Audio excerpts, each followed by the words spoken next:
श्री शिव महापुराण द्वितीय खंड 19वां अध्याय। सती जी द्वारा रामचंद्र की परीक्षा लेने का प्रयत्न। ब्रह्मा जी ने कहा है, नारद शिव जी की लीला अत्यंत ही पवित्र एवं शुद्ध है, जिसको पूर्ण रूप से वेद तथा पुराण भी नहीं जानते। अब मैं तुम्हें शिव जी के चरित्र के विषय में बताता हूँ। एक बार शिव जी अपनी पत्नी सहित सती सहित तीनों लोगों के अवलोकनार्थ चले। पृथ्वी पर घूमते घूमते वे दंडक वन में पहुंचे। उन्होंने वहां रामचंद्र जी को लक्ष्मण सहित देखा कि वह चारों ओर दुख से विलाप करते हुए सीता जी को ढूंढ रहे हैं। उन्होंने रामचंद्र जी को देखकर भी प्रणाम किया, क्योंकि वे पहले विष्णु को इसे वरदान दे चुके थे। शिव जी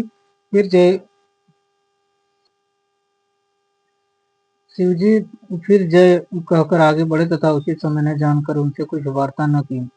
इसलिए सती ने जब यह हाल देखा कि शिव जी अपने परम भक्त राम को इस प्रकार छोड़कर आगे बढ़ गए, तो बोली कि हे अनादि सर्वोपरि ब्रह्म, आपने ब्रह्मा विष्णु सूर्य मुनि तथा संपूर्ण सृष्टि की उत्पत्ति की है। यह सब आपकी सेवा उपासना करते हैं। फिर आज दशरथ के पुत्र रामचंद्र जो वन में मिले, तो आपने उनको प्रणाम क्यों किया? मेरी समझ में नहीं आता है। इसका कारण क्या है? मुझे इसकी बहुत चिंता है। शिवजी ने जब सती को इसी चिंता मग्न देखा, तो बोले कि हे सती, रामचंद्र जी रमा के पति विष्णु हैं, जो संसार के पालन का अधिकार रखते हैं। उनका अवतार भक्तों के हितों के लिए है। फिर शिवजी ने सती को उनके अवतार लेने का कारण बताया, परंतु सती का मन फिर भी संतुष्ट न हुआ। तब शिवजी ने विष्णु के अवतार के अनेक चरित्र सती को सुनाया, परंतु फिर भी उन्हें कोई नहीं भाया और न उन्हें विश्वास ही हुआ। यह देखकर शिवजी ने उन्होंने उनसे कहा कि हे सती, ये तुमको विश्वास न हो तो स्वयं जाकर परीक्षा परीक्षा क्यों नहीं करती? तुम वही करो जिससे तुम्हारा संदेह दूर हो सके। मैं यहाँ वृक्ष की छाया में बैठा हुआ तुम्हारी तब तक प्रतीक्षा करूंगी जब तक तुम परीक्षा लेकर लौट न आओगे। सती शंकर की आज्ञा पाकर संदेह युक्त तो चली। उन्होंने मन में विचार किया कि मैं किस प्रकार परीक्षा लूं।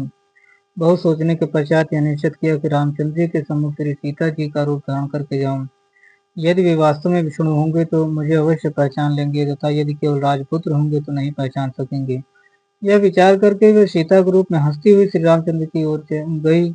लक्ष्मण ने जब सती को इस रूप में देखा, तो आश्चर्य में आकर जाना कि यह सती है, परंतु पूर्ण ज्ञान न होने के कारण वे कुछ न बोले। परंतु जब रामचंद्र जी ने सती को इसे छल स्वरूप में देखा, तो वे हंस पड़े तथा शिव शिव कहते हुए बोले कि जिसका ध्यान करने से संपूर्ण दुख तथा भ्रम दूर हो जाते हैं, और जिसके हृदय में सदाशिव का वास स्थान, आपने उसे धोखा देने का प्रयत्न किया है। यह सब शिव की ही माया है। धन्य है ऐसी माया कि जो सबको इस प्रकार नचाती है।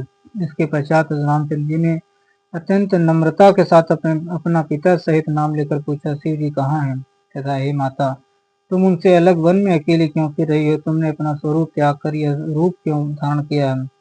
सती यह सुनकर आश्चर्यचकित तथा उन्होंने सदाशिव का ध्यान कर रामचंद्र जी को विष्णु का अवतार जाना। फिर वे अपना रूप धारण कर रामचंद्र जी से बोले, अब मुझे पूर्ण विश्वास है कि तुम विष्णु के अवतार, जिन्होंने राजा दशरथ के यहाँ अवतार लिया है। परंतु एक शंका है, वह तुमसे पूछती हूँ कि श्री जी तुम्हारा चतुर्भुजी स्वरूप देखकर कभी इतने प्रसन्न नहीं हुए जितने यह स्वरूप देखकर आज प्रसन्न है। अत्यंत प्रेम से उनके अश्रु बह चले तथा वे तुम्हारी प्रशंसा करने लगे।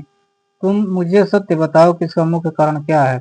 सती के ऐसे मुख से वचन सुनकर रामचंद्र जी प्रेम विवल हो गए तथा उनके नेत्रों से अश्रुधारा प्रवाहित होने लगी। उन्होंने प्रेम निमग्न होकर चाहा कि उसी समय चलकर शिव जी को देखे, परंतु उचित समय ने जानकर तथा सती की आज्ञा पाकर उन्होंने केवल शिव जी का ध्यान ही किया। फिर रामचंद्र जी ने कहा कि आज मैंने उसे देखा जो तीनों लोकों में प्रकट दिखाई देता है। यह मेरा सौभाग्य है कि मैंने उन स्वरूपों को देखा है। मेरे भाग्य धन्य है कि उनकी मेरे ऊपर ऐसी कृपा है, जिनका ध्यान सिद्धि मुनि देवता आदि करते हैं तथा वेद स्तुति में मग्न रहते, जिनकी कृपा ने व्याघ, किरात, नंदा, पंचक की स्त्री हरियक्षा तथा इंद्रद्युम्न को परम पद प्रदान किया है। शिव जी ने इनके किसके ऊपर कृपा नहीं की है? श्री रामचंद्र जी जना के सती से बोले, है देवी, शिव जी ने जो मुझे प्रणाम किया है, उसका यही एकमात्र कारण है कि वे मुझ पर प्रसन्न है।